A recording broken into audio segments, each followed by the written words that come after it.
the one thing that can change everything. And that particular lesson is about the value of mindfulness meditation. If I could suggest one lesson for folks to begin to experiment with out of those two books, it would be that lesson, because it really is the one thing that can change everything.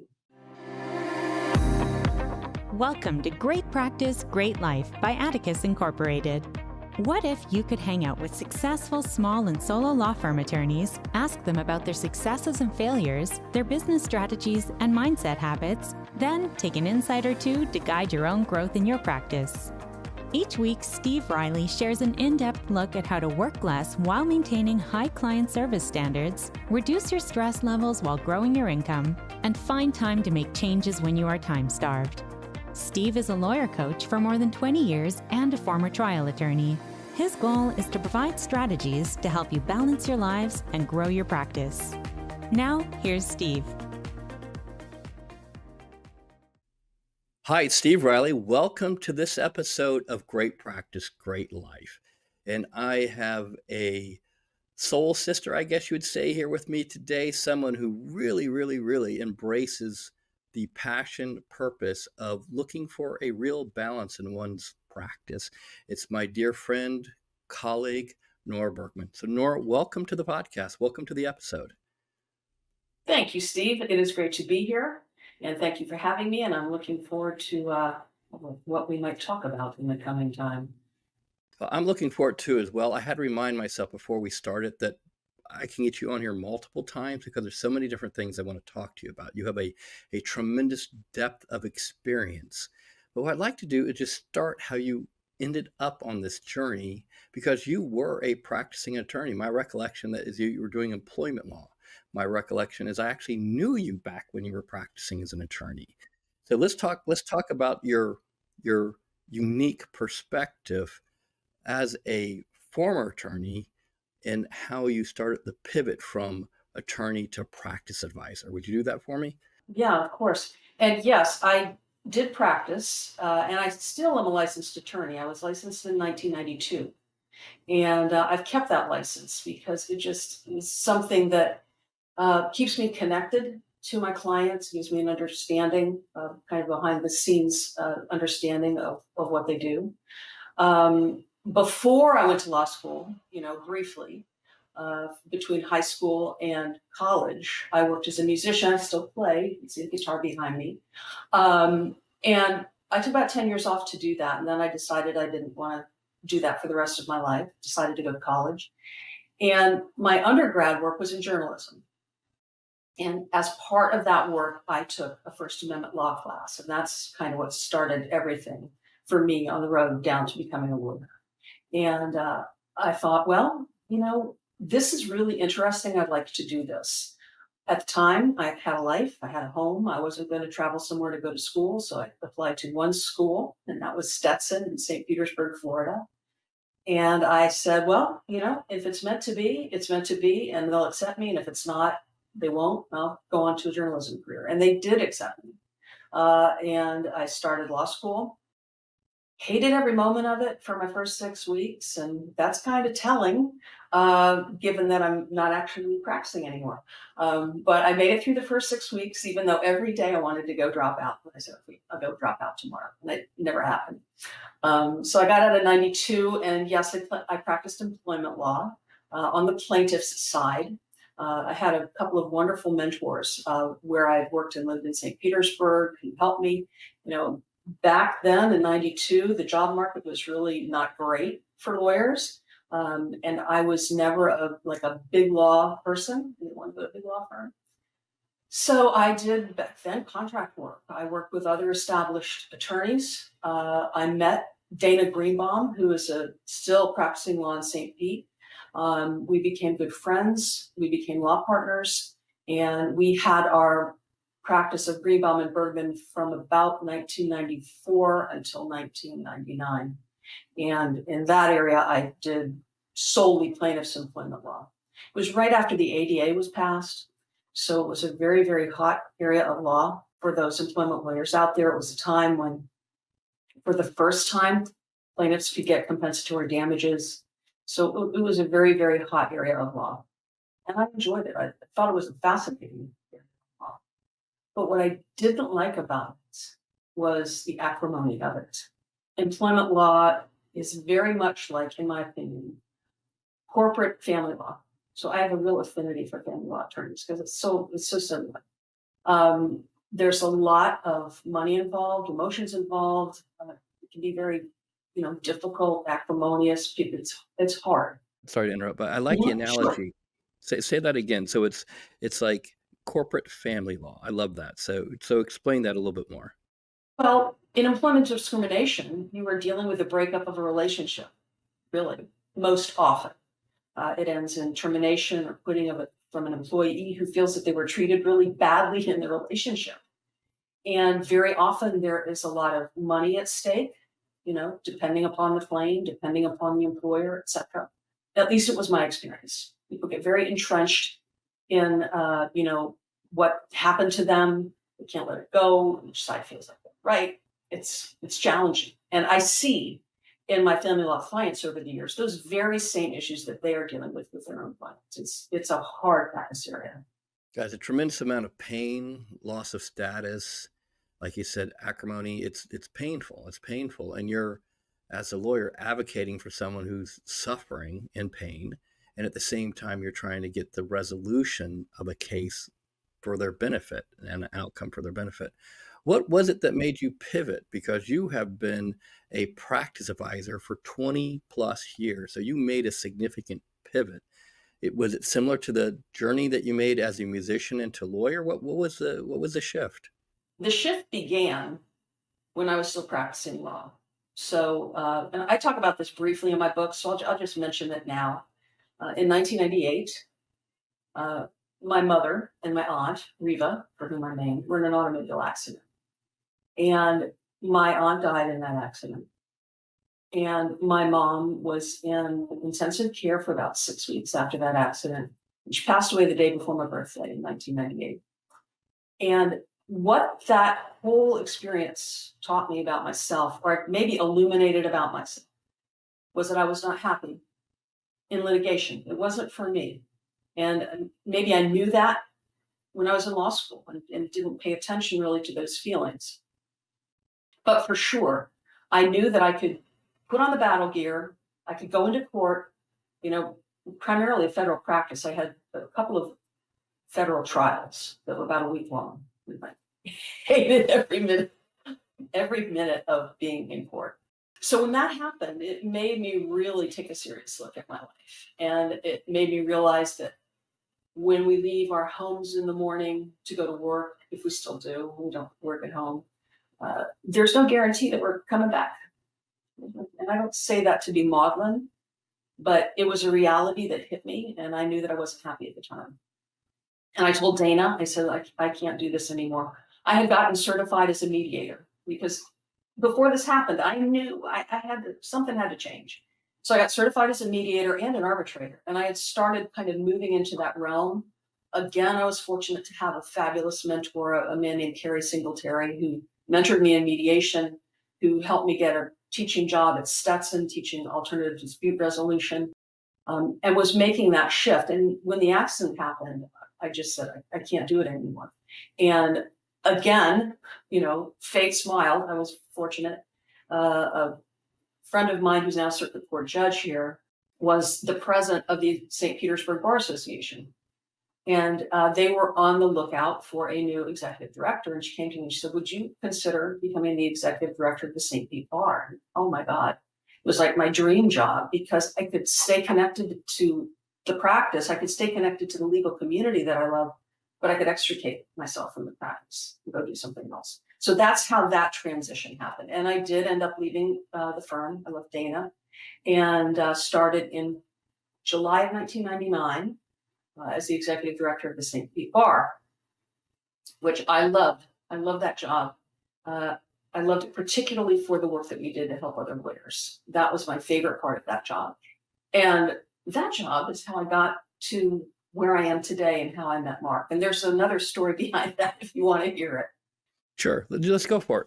So while I was the executive director of the bar, we kind of revamped our magazine. And I was looking for someone to write a column on marketing. And at the same time, I was working with our different committee chairs on how they were going to plan their years and that kind of thing. And for those of you that are involved in bar association work, there's a small fraction of people that are really proactive in the bar that do all the work. And I got a call from Lucas Fleming, who is an Atticus alum. And Lucas and I went to law school together. He was a year ahead of me in law school, and at the time he was the chair of our criminal law section. And he called me up to tell me that he wanted to talk about planning his year as the chair of that section, but that he couldn't do anything from July to August. And I said, why is that? And he said, well, because I take those months off when I travel. And I said, really? That's really interesting. How do you do that? And he said, well, why don't you come to my office? I'll show you around the office. I'll talk to you. So I went to his office. And after I got the tour and we chatted about his year, I said, so Lucas, how do you take 2 months off? You have a busy criminal law practice. And he said, I'm a client of Atticus. And I said, I've heard of Atticus. What is Atticus? This was in 2004, I think, 2003. And he said, well, it's a coaching company and they've helped me change my practice. And it was right before we used to do practice builders back then. Right before an April practice builder, and he said, let me call Mark Powers and see if you can go to a practice builder. So he did, and there was a practice builder in Orlando. This was a 2-day program, and Mark invited me to come over and see the program, and I did, and I was just like blown away. I'd never seen anything like it, and was incredibly impressed by it. The content, speakers, everything about it. I have to say too that at that practice builder, I met Cindy Moore, who was an assistant, still works at Atticus.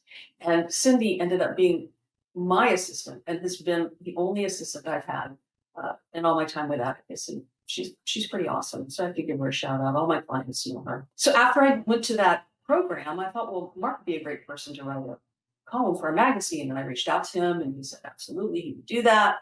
And I got to know him and Sean and really enjoyed the work that they did for our bar association. I think he did a couple of like mini practice builders for us in St. Pete as well.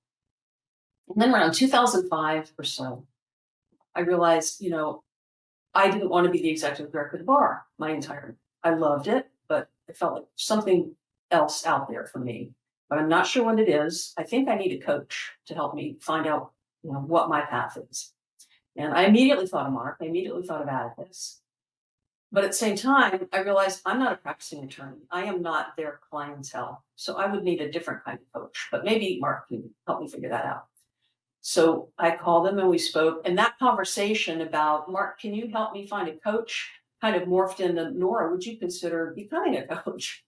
And I said, yeah, to Mark, what can I say? And I said, I would love it. And so that started a journey of about a year's worth of training and work with Sean McNallis, getting certified in everything that Atticus teaches, all the different foundational concepts of Atticus. My bar association was incredibly understanding. The executive committee, I told them what I wanted to do. They gave me a year to make this transition and work part-time. And then actually in 26, I haven't quite been with Atticus for 20 years yet. In 2006 was when I started and left the bar and started coaching full-time in 2006 with Atticus. I'm staying here. Yeah, well, I was going to say, well, the great news is that you found home, it sounds like. And and I always think, a lot of our clients and audience members really don't appreciate the amount of training that our practice advisors go through, a whole year of training just to be ready to start working with people. And really, it's a tremendous amount of work that goes into getting just the base level skills to support a lawyer in their journey to have a great practice and great life. Which I want you to take the time to explain this story, because a lot of lawyers, especially members of our audience, have gone through ups and downs, changes, conflicts. I'm not sure if I belong here. I'm not sure if I belong there. I'm not sure where I want to go.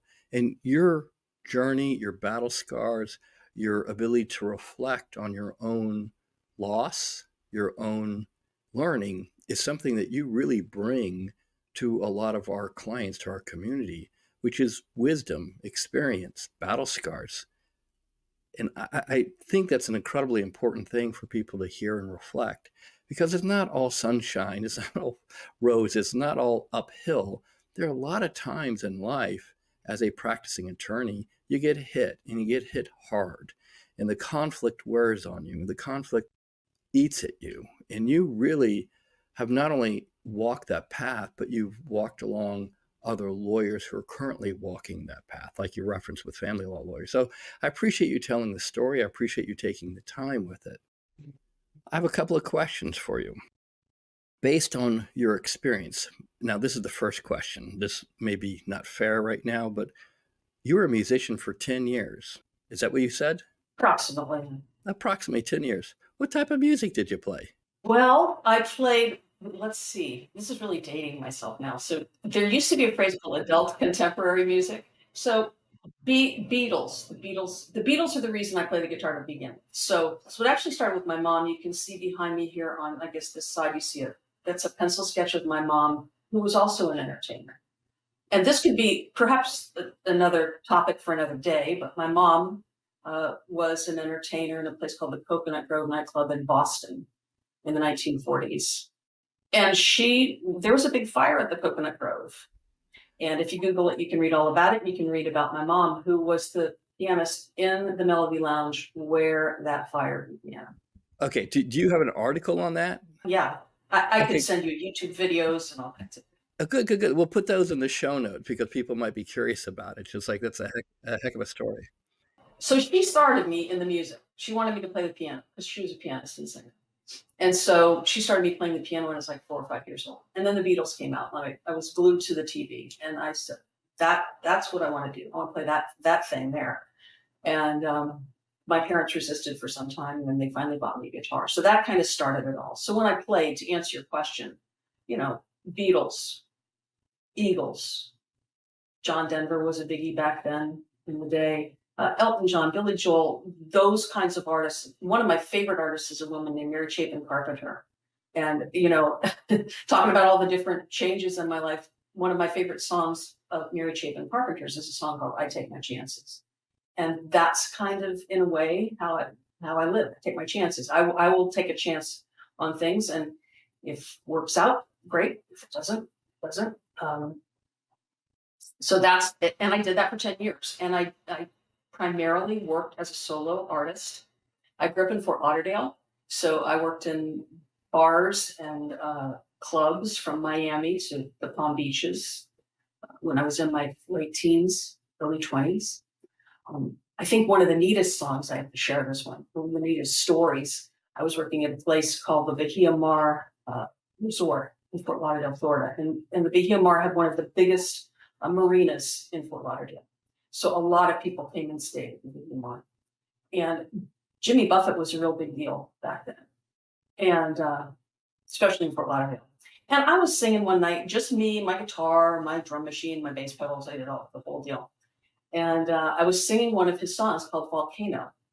And in the back of the bar, this was a dark bar, about 11 o'clock at night, there was this real big commotion back in the back corner of the bar while I'm singing this song. And it was Jimmy Buffett coming into the bar. And it was like crazy. It was a moment I'll never forget when he came in and I got to meet him and was singing his song when he came in. Kind of crazy. That is crazy, actually. It was crazy. All the songs be playing. But I came to a point where I just didn't want to do that for the rest of my life. I didn't want to sing in bars for the rest of my life. I didn't know what I wanted to do, but I knew it had to start with going back to school. So that's how that happened. No, that's great. No, I was curious. I appreciate you sharing it. Did you have a stage name?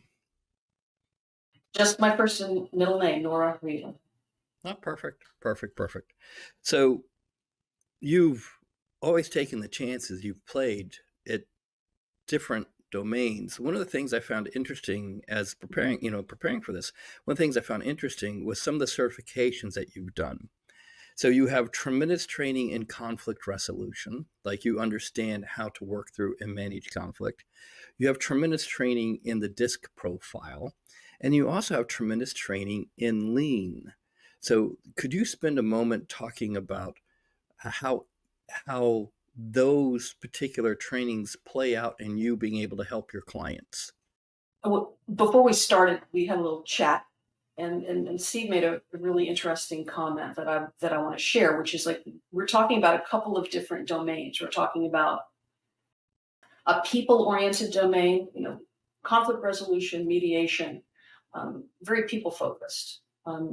If you're an Atticus client, you've been fortunate enough to take something called the DISC assessment, which from my perspective is a foundational piece of self-awareness about ourselves.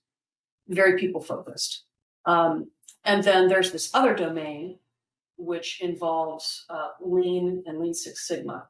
And wow, I got certified in Lean Six Sigma through Villanova University over 10 years ago. I think it has been a while. And it was fascinating. And that's the process domain. That's the numbers, the metrics, all of those components of what it takes to really run a successful business. I can tell you now that while both of those things are important, essential actually, being skilled in the people domain and being skilled in the more process domain, I tend to focus more now on the people side of things, because I think that without having a good understanding of how to develop the people on your team, then the metrics aren't going to ever work. Because if you don't have the right people with the right mindset, the right engagement, understanding, training, support, you can't make the metrics work. The other thing I'll say about the process side, and I do talk to my clients about process all the time, systems are everything. A guy named W. Edwards Deming, who's kind of credited with being the father of lean thinking in America, one of my favorite quotes from this man is, "A bad system will beat a good person every time." So, you have to have systems and processes in your office. So when I work with my clients, I kind of pick and choose from a very small number of lean concepts that I work with them on, because some Lean Six Sigma concepts can be, I think, overwhelming, especially to small firms, solo practitioners, even big firms. They can be overwhelming ideas to deal with. So typically start small, something that they can begin to implement immediately. On the process side, once you have the right people in place. Well, I like it because it reflects three different approaches. One is awareness of stress and conflict inside a firm. The DISC reflects introspection and understanding of how you want the world to work. And then the lean is process. So as I see your expansion of your own thinking, the expansion of your own training, which is all self-developed, right? We don't say, "Hey, Nora, go become an expert in lean." All these are things that you explore. And throughout your entire career, you have been an explorer. You've taken those chances. So it's always interesting to see how you've worked and thought in the development of your own skill set, because that skill set's not being developed for your own gratification. It's really being developed for you to help your clients and make a difference for your clients. So it's interesting to watch how you've developed and improved those skills in those particular areas. So, kudos to you. Just very, very well done. Well, especially you're one of the few practice advisors that will quote Deming, which I love and respect about you, because I love Deming. So yeah, so I love that. I must say this though, Steve, selfishly, yes, learning these things is for my clients, but it's really for me first. And I guess you just said I'm an explorer, so maybe I'm Nora the explorer. I'm not sure, but I found all these concepts fascinating to me, and right now in my life, in my practice, I think you could ask any of my clients, my focus is on their health and well-being. That's what it's kind of shifted to, because I realize now that without a lawyer being healthy and well, physically, emotionally, mentally, then they can't serve their clients well. They can't have a happy life. They can't be there for their family. Pick a topic. Taking care of yourself comes first. You know, you got to take care of the goose who lays the golden eggs, as the old fairy tale goes. Well, the lawyer, the partner, the leader of the firm, it was the goose who's laying the golden eggs, and that person has to be cared for so that they can continue to do the work that they're doing. Well, this is a difficult thing because a lot of lawyers will say to their practice advisors, I hear it when they come into our community, I really don't care about the great life stuff. I just want to make a ton of money, and help me make a ton of money as fast as possible. And then I can buy a great life with the ton of money that I'm now making. How would you respond to that? Because I hear this all the time from people that are checking us out. I just want the money. Just show me how to make the money. You're actually going contrary to the avarice side of the law practice, which is, you know, let's play for happiness. So talk to me about why you pivoted that way, or I should say pivot that way. Why do you think that way? For a couple of reasons. First of all, you know, the legal profession is one that has been dealing with, over time, incredible stress. And, you know, lawyers are more likely to become alcohol abusers, drug abusers. Sadly, our suicide rate has gone up. And again, I can drop resources in the notes for this podcast that document all of this. And I'm sure that every lawyer watching this right now knows someone or has heard of someone in their legal community that's either suffering or perhaps has taken their own life. And what I find is that often we look at other people, and my clients have said this to me over the years. Well, look at Joe over there. He's doing so great. He's got this great practice and he's making all this money. He's so successful and I'm not successful. And I said, well, do you know what's going on in Joe's head? There are many of us lawyers and non-lawyers who, by all outward appearances, we seem to have it all down. They're successful and they're happy. But we don't know what's going on inside of them. We don't know what kind of debt load Joe's carrying, what he worries about every single day and keeps him up at night. So we can't judge our own success by other people's success. And if it's money that you want, if you're really just in it for the money, like, I'll make a ton of money and then I'll be happy. Well, there's a lot of research now that shows that thinking, if I get this, then I'll be happy. If I do that, then I'll be happy. Does not work. It is not the way happiness works. And so I'm going to mention a book that we cite in our 50 Lessons for Happy Lawyers book. And it's called The How of Happiness. And it's written by a researcher at Berkeley. And she studied sets of twins over their lifetime. I won't go into all the details.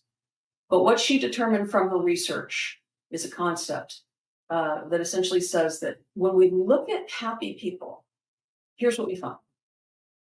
That about 50% of our happiness is what she refers to as our set point. It's kind of our genetically set point. This is kind of how we are wired. And that contributes to about 50% of the happiness we experience in life. 10% of the happiness we experience in life can be attributed to those things that we get or accomplish. Winning the lotto, for example, will make you happy for a period of time. And we've all heard the stories of people that have won lotto, and 5 years later, they're right back where they were before. So those experiences can give us some happiness, but not a lot of happiness. The other 40% of what constitutes what makes us feel happy in life is intentional activity. So as odd or paradoxical as you want to call it, what makes us happy is doing things that make us happy and finding the time to do those things to make us happy. It's not going to come from something you buy. It's not going to come from anywhere else other than just focusing on what makes you happy in life and finding a way to do those things. Hey, Steve Riley, I just want to remind you, if you haven't registered for the summit, now is the time.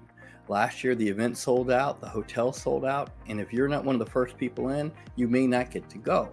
So it's November 14th and 15th, and I love the summit because we pull all the Atticus members together, whether they're working one-on-one, they're in a group program, no matter where they're at, we all get together, and we have kind of like this giant family reunion where we share cutting edge strategies, we learn from each other, we learn from innovative thinkers, and we have a great time. It's a 2-day event, and it's all about you getting inspired, you learning innovation, and you taking ideas and learning how to turn them into invoices. Ideas are only good if you can make money off them most of the time. So you want to take an idea and implement it. So day 1 is all about inspiration. Day 2 is about how to apply that inspiration in your practice and in your life. This year we have 3 fantastic speakers.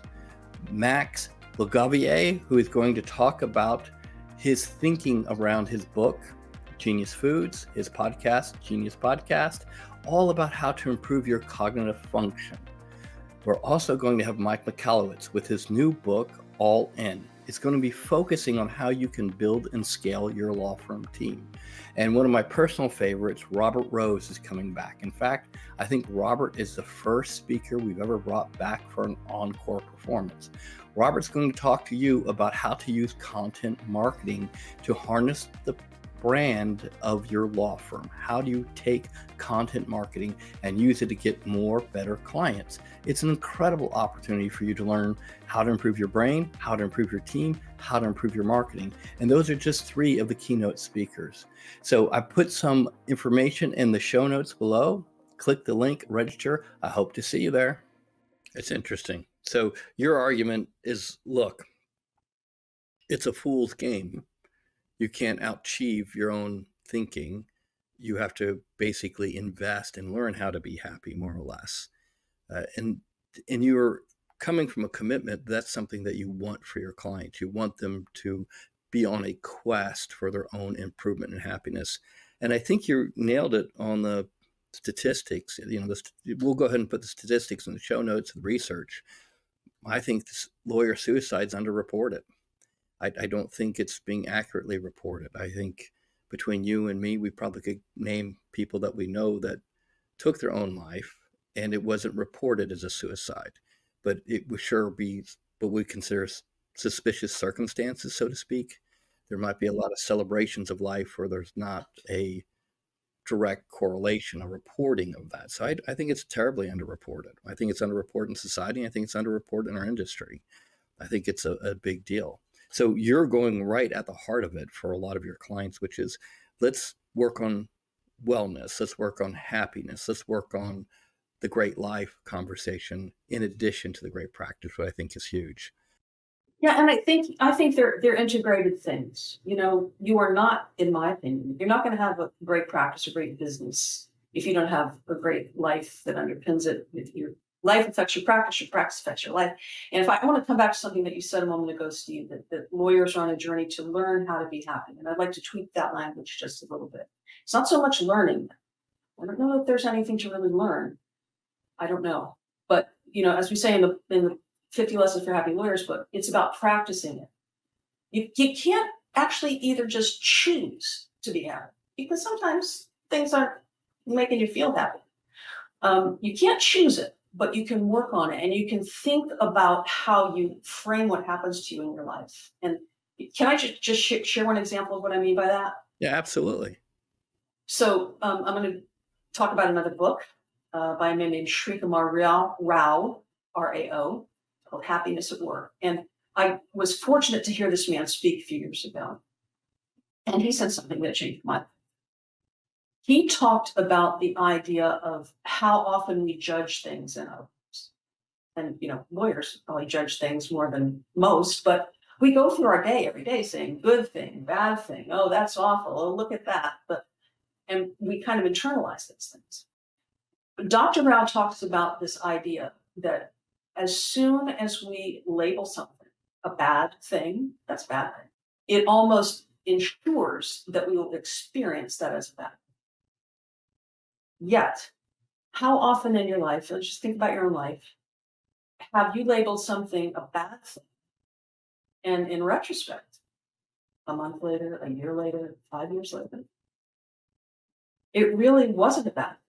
It might have sent you on a trajectory that was a very good thing for your life. So start to embrace that idea. Do your best, according to Dr. Rao, I'm going to give you his advice.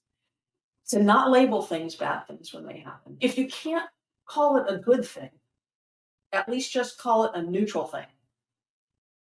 And I like to think about the example of a lawyer going out to head to a hearing in the morning. You walk out to your car and you have a flat tire. Bad thing. That's a bad thing. Bad thing. Very bad thing. But is it a bad thing? You're going to be late. You'll fix it. Assistant will call, something. You'll never know whether that flat tire kept you from being in an accident 10 minutes later. You'll never know that. So do your best to frame things at least as neutral if you can. Slap the good label on them, and be aware of your own attitude. That's the only thing that we can really control now. Yeah, it's very interesting. So what I hear you saying is that be careful of the power of a negative interpretation of an occurrence in your life, because you're adding the negative power to the bad thing that happened. And let go of the labeling of good or bad per se, in particular bad, to quit draining you, so to speak. Everything's a bad thing, but if everything just becomes a thing, it has less tear, I guess would be the word that comes to my mind, less wear and tear on your life. It's an interesting insight, a very interesting distinction. Can I ask you this question? If you're helping, and I know it's hard because you work with lawyers, you keep clients for a very, very long time, and it's hard to get in your client base, you keep a great roster of great clients. If you can reflect back, and I know it's hard to do, Nora, it's not a fair question, but if you can reflect back and say, these are my 3 biggest time management strategies or 3 biggest time management advice that I would give a lawyer who would, they're probably an audience member, they're trying to grow their practice. What would you say are 3 good go-to pieces of advice that you could share with our audience? For time management specifically? Yes, ma'am. Number 1, begin, if you don't already do this, begin to experiment with what Atticus has taught forever. And I think it is one of the foundational pieces of being able to get a hold of your time. And what do we say? There's really no such thing as time management. We don't manage time. We manage ourselves around time. And that would be blocking time in your calendar to do the work that you need to do. Atticus would call it a power hour. We call it production time. Whatever you want to call it. If you're not doing that and you're working solely from to-do lists, you're not being as effective as you could be. And again, there's tons of research around this. I just read an article from Harvard Business Review recently that said that, and I think this is definitely true for me. Very often, when we estimate how long it's going to take us to do something, it usually takes us 2 to 3 times longer than we think it's going to take us. And it doesn't matter if we've done it 100 times in the past. We always think we can do it faster and more effectively this time. So when you start to actually put those things on your to-do list into your calendar and begin to do them, honor that appointment in your calendar, just like you would a client meeting, it will make a difference in your life. And it will illuminate very clearly for you that there are just too many things on your to-do list sometimes. And it is humanly impossible to do them all. It's just humanly impossible. And that leads me to maybe number 2. Because if you start blocking your time in your calendar, you're going to notice that there are too many things for you to do. So maybe rather than making a to-do list, you need to start thinking about a to-don't list. What's going to go on the to-don't list that I'm not going to do anymore? So that would be number 2. So how do you get to that to-don't list? So one way to get to a to-don't list, and I do talk about this concept with all of my clients all the time, whether you're trying to clear out your inbox or go through tasks on a to-do list. And I stole this from a guy named David Allen, who wrote a book a million years ago called Getting Things Done, and I tweaked it a little bit. And I call it the 4 Ds. So when you're creating that to-don't list, you go through your action items, you go through your tasks, your to-dos, and you ask yourself 4 questions. Number 1, can I do this thing in 2 minutes or less right now? If the answer to that question is yes, then do it right then and there. Don't look at an email, think, I'm going to come back to that, and let it fall down in your inbox and forget about it and go, oh my God, I never responded to that email. It's happened to me for sure. So if you can do it in 2 minutes or less, do it. The second question you ask yourself is, do I need to actually do this? Is this something I need to do? Or can I delegate this? You know, if you're a sole practitioner and a lawyer needs to do it, then you need to do it. But if you have someone to whom you can delegate that task or that work, delegate it. Okay, do it, delegate it. Number 3, if this is something I need to do and I can't do it in 2 minutes or less and I cannot delegate it, what do I need to do? I need to defer it. I need to put it in my calendar for some time when I will actually do it and stick to that appointment. That's the hard part. Putting it in the calendar, that's easy. Actually doing it when it comes up on your calendar, that takes discipline. And then the 4th D is ditch it. If it doesn't fall into one of those 3 buckets, then you don't need to do it. Just get rid of it. I love it. I love it. So next question. If you were to talk to a client who just hates to market, what would your biggest piece of advice be to get them to start marketing? First, I'd want to know why they hate it. Why do you hate it? What is it about it? What does it even mean to you when someone says marketing? And why do you hate it? I think that would be kind of inform whatever the conversation might be that follows. And then the next thing I would want to talk with them about is, again, an Atticus concept that I learned almost 20 years ago. Do what you love. Find what you love to do. And let's explore some ways that you can take that thing that you love doing and make it a way to market your firm, educate people about your firm. You know, that concept of marketing has changed quite dramatically in the 20 years I've been coaching with Atticus. You know, Google, the internet, all of these different online rating services, especially Google. Google is really important. Make a difference. They make a huge, huge difference. So I would want to talk with them about that aspect of their marketing. You know, and Google reviews are important, and tangential to that, your online presence is really important too. So we stress, and I stress with my clients, even with Google, even with the importance of Google reviews in the internet, that if you look at your cases very often, and this is perhaps practice area dependent a little bit. You know, if you're a PI lawyer, you can get $1 million case from anywhere. It's not necessarily going to come from a referral. But for many other practice areas, your best clients, especially family law, for example, they're going to come from referrals from other lawyers, from clients who love you, etc. And so when you get a referral like that from someone who says, this is the person you've got to go to, that referral comes with trust. You're like, oh, I trust that person who told me that. But I can guarantee you that even with that kind of a referral, that potential client is going to Google you. That's the first thing they're going to do. They're going to Google you. They're going to see what you look like online. And you want that presence, that online presence, to support what that referral source has just told you. You don't want to have somebody Google you after they've heard how wonderful you are and see you online with a website that's out of date or with some bad reviews that haven't even been responded to or no online presence at all, which I can't imagine in 2024, but probably out there.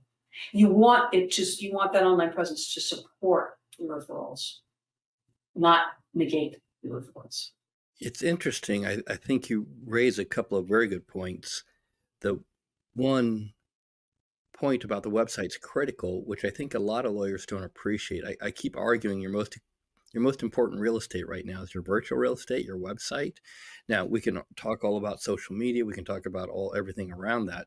But the foundational positioning statement that you're making online is critical. And most lawyers kind of let that go. They let it not evolve, but devolve, decay over time. They're like, I got it, I'm good.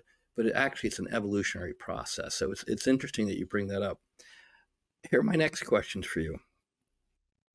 You are Nora the Explorer, which I think is very funny, but you are a very curious human being, and you do a lot of things to stretch yourself.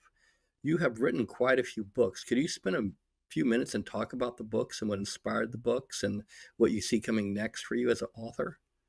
Yeah, I'd love to. Thanks for asking. Yes, I have so far written 3 books. a series called 50 Lessons for Lawyers, available at Amazon. We'll drop a link in the notes. The first book was released in 2016. It's called 50 Lessons for Lawyers, Earn More, Stress Less, Be Awesome. And that book came about essentially as a compilation of blog posts that I had written.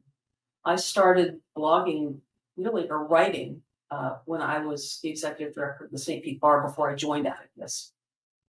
And then I started a blog as I became a practice advisor and wrote pretty frequently there. And at one point I looked at those blog posts and I thought, well, I can put these in a book.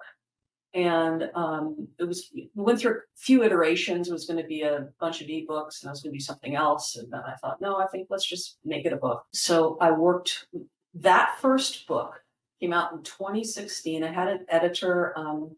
I worked with the man who designed my website, who does all my design work, who designed the cover, which is something he stuck with, the logo for the book. And the book is really essentially 50 lessons. They're relatively short. They're around 1,000 words, 1,200 words each. The book is designed so that you can pick it up and you can flip to any lesson you want and read it. And at the end of every lesson, there's a little section called Living the Lesson. So that, knowledge is great, but knowledge without action is completely meaningless. So you can know everything you want to know, but unless you're doing something with what you just learned or what you know, it doesn't make a difference in your life. So I give suggestions. You like this lesson? You want to try this in your practice or your life? You want to experiment, which is a word I use a lot. You want to experiment with this? Here's a few steps to get you started. And does it work for you? If it does, great, keep doing it. If it doesn't, maybe move on to another lesson. And that book touches on everything from, self-management, time management, developing your team, marketing, client development, really kind of the 4 foundational things that Atticus teaches. And then the next book in the series is a book called 50 Lessons for Women Lawyers from Women Lawyers. And this book came out in 2019. And this is a collaborative effort between myself and 49 other women who are lawyers, who may still be practicing attorneys. We have lessons from federal judges, law school faculty, women who have a law degree but have gone on to do other things in their life. Just fascinating stories from these women, which are timely to this day. And then the third book, which was released in 2022, I can't believe it was 2 years ago now, is a book called 50 Lessons for Happy Lawyers. Boost wellness, build resilience. Yes, you can. And I wrote this book with a woman named Chelsea Castro, who is a psychologist and a lawyer, by the way, former lawyer, but who left the practice of law to open a counseling service and also does coaching work. She's based in Chicago. And so we wrote that book really because what Steve and I have just talked about, we know there is a lot of suffering in the world of law. And although the book is written for lawyers, the lessons in it would apply to anybody who's human, because lawyers are human, and those things that apply to other humans are going to apply to us. And it's written in the same style as the first book, in that there are 50 lessons. Pick it up, read any one that you want. And then at the end, again, we give you the living the lesson suggestions for applying that lesson to your life. And many of them are very simple concepts. But simple doesn't necessarily mean that they're easy to actually apply in your life. No, simple doesn't mean easy. Simple means, yeah, I understand, but applying it's a whole different ballgame, right? Yeah. Simple's one thing. Yeah. So those are the 3. And right now we're at the very inception of book number 4 in 50 Lessons for Lawyers, which is 50 Lessons for Young Lawyers. And it is going to be in the same format, if you will, as 50 Lessons for Women Lawyers. The distinction, however, is that 50 Lessons for Young Lawyers is not going to be written necessarily by young lawyers. We may have some young lawyer contributors, but it's going to bring lessons in from all different ages, as broad a scope of lessons as we can give.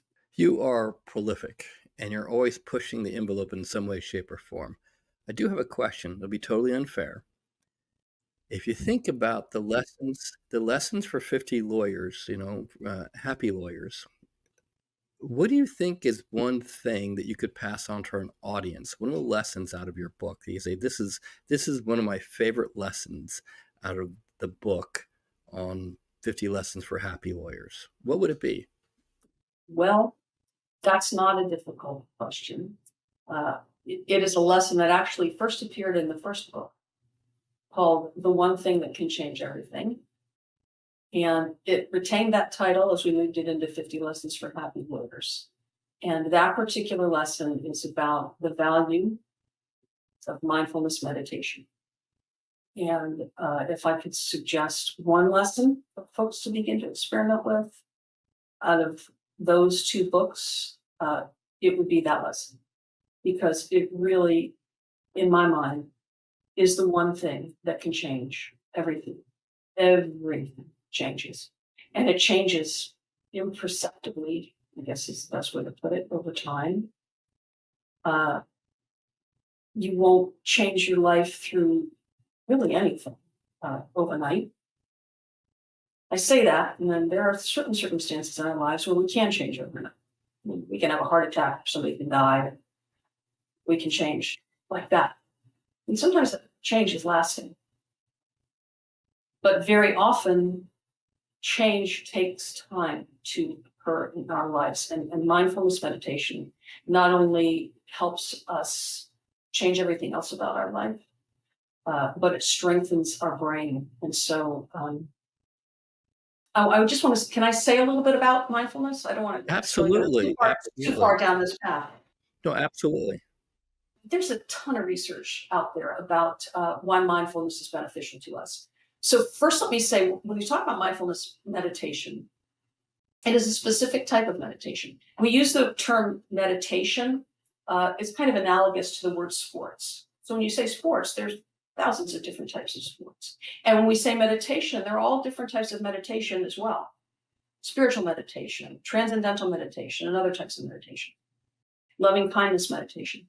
Mindfulness meditation is a very specific type of meditation that asks us to, for some period of time, and I believe that you can get a benefit from mindfulness meditation if you do it for 2 minutes, 5 minutes.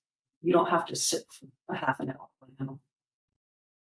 But the focus of mindfulness is on something. Typically, the object is our breath. You place your attention on your breath, and you leave your attention there.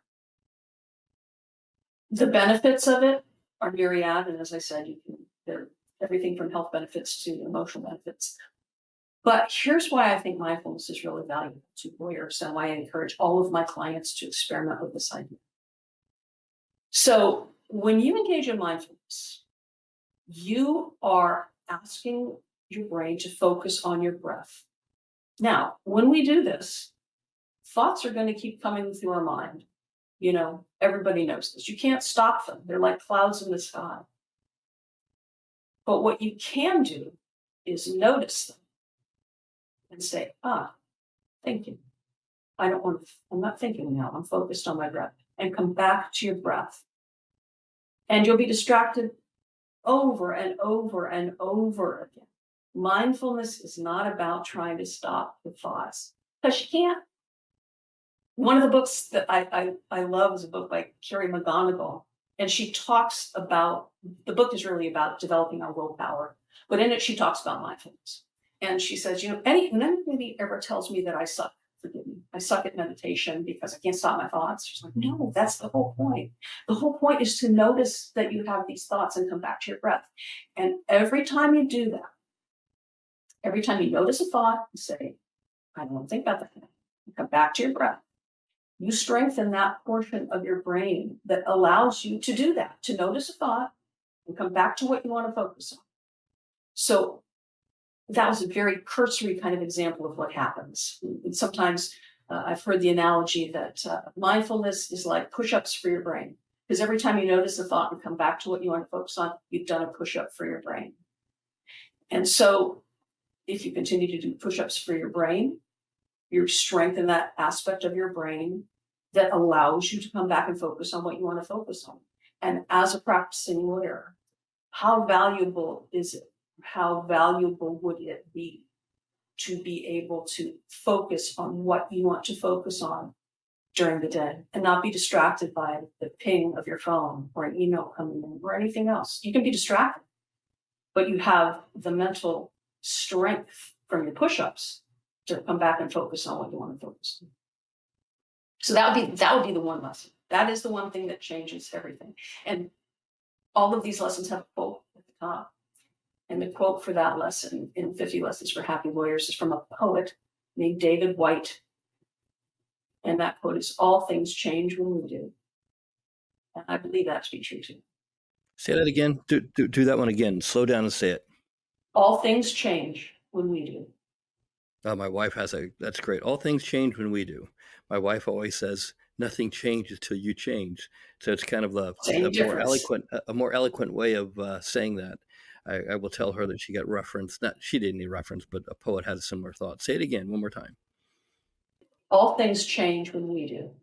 All things change. The poet is David White. David White. W-H-W-H-Y-T-E. That's just a terrific quote. Now, Nora, one of the things that you do, and you do beautifully, is that you argue for small changes consistently over time, which clearly is reflective of the Kaizen kind of thought. But at the same time, you've created tremendous transformations. Talk to me about your philosophy around small change, enduring change. Talk to me what your thinking is there, because it's a theme that it's kind of like a source code for you. It's the backbone of a lot of your philosophy and your thinking as a coach and human being, quite frankly. It's there. Right? You just can feel it. Talk to me about that. Yeah, it's true for me because it's what it's my lived experience. Right? When my mom and my aunt died all those years ago, I got through that period of time by listening back in the day to, I had a cassette player in the car, I remember those things. And I listened to all the inspirational people I could at that time. My mind, I didn't meditate back then, any kind of meditation. When there was quiet, my mind was filled with many unpleasant thoughts. So it was my goal to push them out of my head by filling my head with other more positive thoughts. So when I get in my car, I had like an hour commute down to St. Pete from where I live. I listened to all kinds of inspirational audio. And I noticed that it was slowly making a difference in how I felt. Okay. And if you think about your life, I don't want to just talk about me, but if you think about your own life, the change that has really happened in your life is likely change that has happened slowly, almost imperceptibly over time. I like to say to my clients, start small, be consistent, be patient and kind with yourself along the way, and you will see that change coming. People that are impatient, we all are, we want things to happen right away. It's kind of maybe hard for you to hear, but when we try to change our behavior, if we don't start small and we don't take consistent steps and we try to, jump to the top of the mountain, you cannot jump to the top of the mountain. That's just fact. You've got to take small steps along the way. And when we try to do that to ourselves, you haven't really been on an exercise program to take care of yourself for years. So you decide, Monday, I'm getting up at 6 a.m. and I'm going to the gym for an hour. How long does that last? Probably doesn't last really long because your brain's like, no, you're not. You're not doing that. Well, I don't want to do that. So the thing about taking small, consistent steps, almost imperceptibly small steps, is that you kind of trick your brain. Your brain doesn't notice that it's happening. And then all of a sudden, you're somewhere further down the road than you realize without really even noticing the change. I have to say, on that note, I recently watched the podcast, Steve, that you did with Jonathan White. Is that his name? Jonathan White, yes. Jonathan White. Jonathan White and I not only are members of the Atticus Club, but we're members of the Peloton Club. And he talks in that podcast about his Peloton. And I too have a Peloton. And I got my Peloton in December of 2017 and started riding it in January of 28. So what's that? A little over 7 years-ish, 5 or 6 years. So just the other day, after watching his podcast, I thought, oh, how many miles have I ridden on this thing? So Peloton allows you to download your data, see how many miles you've ridden. So since I started in 2018, as of June 30th of this year, I've ridden 19,025 miles on that hike that goes nowhere. 19,000 miles. Little, tiny little steps at a time. My goal now is to hit 24,000, which is the circumference of the Earth generally. I So love small, that. small steps. Small steps. They literally add. You're going around the world 1 mile at a time. I love that. Yeah. It does make a difference. I quote often, and I've got her in one of my books, a quote from Ruth Bader Ginsburg, who said, I want to get this correct. Real change, enduring change, happens one small step at a time. Now, Justice Ginsburg was talking about societal change, but I believe that is true for all of us in our own lives. Real enduring change happens one small step at a time. That's great. The challenge I hear and see a lot with our members and also in our audience is they want change, but they don't appreciate it's not change you want, it's sustainable change. It's change that stays with you. It's change that has a foundational impact over time. So your argument, Nora's argument, is far better to play for small changes consistently. And then in your case, Nora, you'll be around the world pretty shortly. Incredible. 19,000 miles. That's incredible, Nora. You had probably no idea that you've been that far and that long. I didn't. I checked a while ago and I was like, oh, that's a lot. I'm going to make sure Jonathan White hears this. And I know, Jonathan, he'll hear that as a challenge, not as a celebration. He'll say, 19,000 miles. Goodness, if Nora can do this, I think I'm going to go for 19,000 miles. Oh dear. It's going to be a challenge. I know it. So, Nora, as we start to wrap up, you've done a lot of things in your career. You've made some amazing pivots. You've made some big shifts. If you could go back and talk to the young woman who was in her first 6 weeks in law school and hating life, what would you say to her as words of encouragement, words of insight, words of inspiration? If you could go back to talk to yourself back then, what would you say? Pay attention. Pay attention to how you feel, what you're feeling, what you're thinking, and welcome whatever that may be. Don't necessarily be afraid of it. I think when I was in law school and I wanted to drop out, I told myself, oh, you got here, you did all this work here, you got to stay.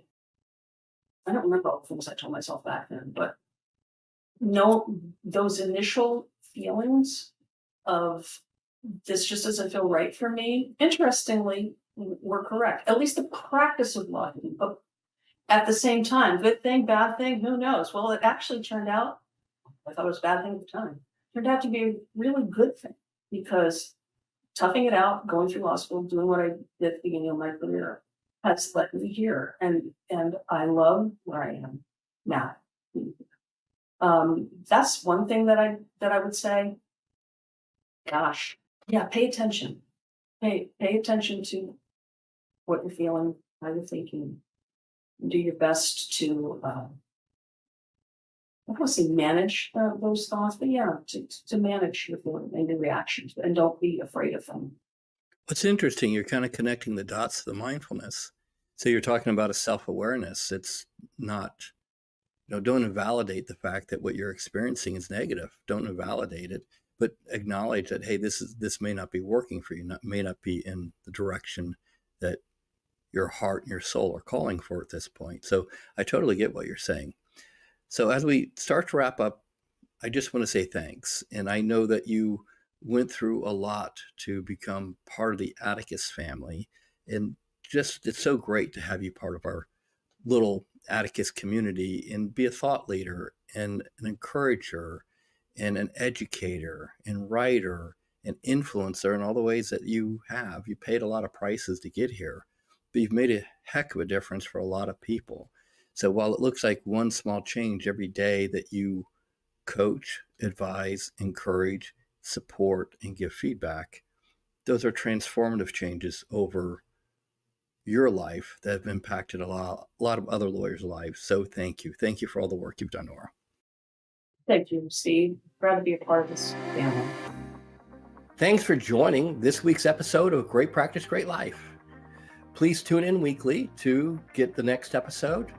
If you enjoyed the episode, please subscribe, like, and don't hesitate to share it with a friend who you think this episode could help. With that, thanks, and I hope you enjoy next week's episode.